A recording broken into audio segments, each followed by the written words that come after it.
नमस्कार छात्रों, आज हम पढ़ने वाले हैं 9वीं कक्षा के लोक भारती से ली गई पहली कविता चांदनी रात। इसके रचनाकार हैं मैथिली शरण गुप्त जी। मैथिली शरण गुप्त जी का जन्म 3 अगस्त 1886 चीरगांव, झांसी, उत्तर प्रदेश में हुआ था तथा इनकी मृत्यु 12 दिसंबर 1964 में हुई। मैथिली शरण गुप्त जी खड़ी बोली के महत्वपूर्ण कवि हैं। इनकी रचनाएं मानवीय संवेदनाओं, भारतीय संस्कृति, राष्ट्र प्रेम और प्रकृति चित्रण से ओतप्रोत हैं। गुप्त जी की प्रमुख रचनाएं हैं साकेत, महाकाव्य, यशोधरा, जयद्रथ वध, पंचवटी, भारत भारती, खंड काव्य आदि। प्रस्तुत कविता गुप्त जी के पंचवटी खंड काव्य से लिया गया है। जब प्रभु श्री राम, माता सीता और लक्ष्मण जी 14 वर्ष के लिए वनवास गए हुए थे, उस समय वे नासिक के एक वन में कुछ समय के लिए ठहरे हुए थे। उस समय की पूर्णिमा की रात में जो प्राकृतिक सुंदरता चारों ओर बिखरी हुई थी, उसी सुंदरता को गुप्त जी ने इस कविता में अपने शब्दों के माध्यम से बिखेरी है। चलिए बढ़ते हैं कविता की ओर। पहले कविता का वाचन करेंगे। चारु चंद्र की चंचल किरणें खेल रही हैं जल थल में, स्वच्छ चांदनी बिछी हुई है अवनी और अंबर तल में, पुलक प्रकट करती है धरती हरित तृणों की नोकों से, मानो झूम रही हैं तरु भी मंद पवन के झोंकों से। चारु चंद्र की चंचल किरणें खेल रही हैं जल थल में, क्या ही स्वच्छ चांदनी है यह, है क्या ही निस्तब्ध निशा, है स्वच्छंद सुमंद गंध वह, निरानंद है कौन दिशा, बंद नहीं अब भी चलते हैं नियति नटी के कार्यकलाप, पर कितने एकांत भाव से, कितने शांत और चुपचाप।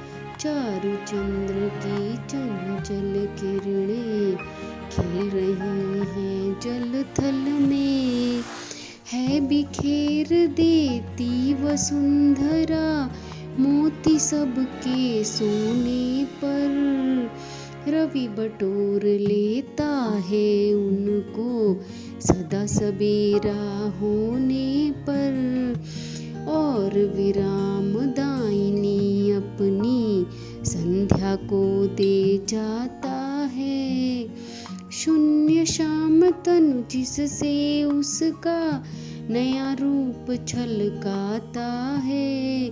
चारु चंद्र की चंचल किरणें खेल रही हैं जल थल में, पंचवटी की छाया में है सुंदर पर्ण कुटीर बना, उसके सम्मुख स्वच्छ शिला पर धीर वीर निर्भीक मना, जाग रहा यह कौन धनुर्धर जबकि भुवन भर सोता है, भोगी कुसुमा युद्ध योगी सा बना दृष्टिगत होता है। चारु चंद्र की चंचल किरणें खेल रही हैं जल थल में। छात्रों, अब हम कविता का सरल अर्थ देखेंगे। चारु चंद की चंचल किरणें खेल रही हैं जल थल में, स्वच्छ चांदनी बिछी हुई है अवनी और अंबर तल में। सबसे पहले हम कठिन शब्दों के अर्थ देखेंगे। चारु अर्थात सुंदर या मनोहर, चंद अर्थात चंद्रमा, चंचल अर्थात चपल या नटखट या शरारती, जल आपको अर्थ पता ही है पानी, थल, थल मतलब जमीन, स्वच्छ मतलब साफ, अवनी मतलब धरती या पृथ्वी, अंबर मतलब आकाश। अब इन पंक्तियों के माध्यम से गुप्त जी चांदनी रात की सुंदरता का वर्णन करते हुए कह रहे हैं कि आकाश में चंद्रमा सुशोभित हो रहा है और वो सुंदर चंद्रमा की जब चंचल किरणें पानी और ज़मीन पर पड़ रही हैं तो ऐसा प्रतीत हो रहा है कि वो खेल रही हैं। फिर स्वच्छ चांदनी बिछी हुई है अवनी और अंबर तल में। चंद्रमा की जो स्वच्छ या सफ़ेद दुधिया चांदनी है वह धरती और आकाश तक फैली हुई है। छात्रों, अब आगे की पंक्तियाँ देखते हैं। पुलक प्रकट करती है धरती हरित तृणों की नोकों से, मानो झूम रही हैं तरु भी मंद पवन के झोंकों से। पुलक का अर्थ होता है खुशी, प्रकट मतलब जाहिर, हरित मतलब हरे, तृण मतलब तिनका, तरु मतलब पेड़, मंद मतलब धीमा और पवन मतलब हवा। गुप्त जी कहते हैं कि चांदनी रात की सुंदरता को देखकर धरती अपनी खुशी हरी घासों के नोकों से प्रकट कर रही है। ऐसा लग रहा है कि पेड़ पौधे भी हवा की मंद झोंकों से झूमकर अपनी खुशी जाहिर कर रहे हैं। अब अगली पंक्तियाँ देखते हैं।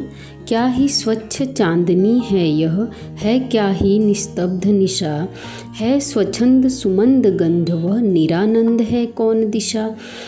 यहाँ स्वच्छ मतलब साफ, निस्तब्ध मतलब शांत, निशा मतलब रात, स्वच्छंद मतलब मनमौजी, सुमंद मतलब धीमी सी, गंध मतलब खुशबू, निरानंद मतलब जहाँ आनंद की कमी हो। यहाँ गुप्त जी चंद्रमा की सफ़ेद दुधिया चांदनी को देखकर कहते हैं कि यह चांदनी रात बहुत ही निर्मल और साफ है। यह रात कितनी शांत है, चारों तरफ मनमौजी धीमी सी सुगंध वातावरण में फैली हुई है। कोई भी दिशा ऐसी नहीं है जहाँ आनंद की कमी हो, अर्थात चारों तरफ आनंद ही आनंद है। अगली पंक्तियाँ हैं। बंद नहीं अब भी चलते हैं नियति नटी के कार्यकलाप, पर कितने एकांत भाव से, कितने शांत और चुपचाप। यहाँ नियति किस्मत को भी कहा जाता है, प्रकृति को कहा जाता है। नटी मतलब अभिनेत्री या नृत्य करने वाली, कार्यकलाप मतलब गतिविधियाँ या कामकाज, एकांत मतलब होता है निर्जन स्थान या सूना स्थान। यहाँ भाव होगा।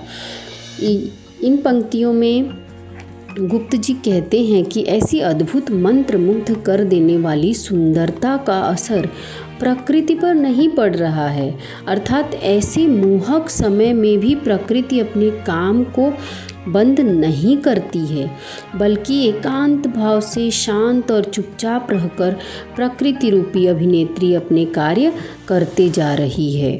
अगली पंक्तियाँ हैं। है बिखेर देती वसुंधरा मोती सबके सोने पर, रवि बटोर लेता है उनको सदा सवेरा होने पर।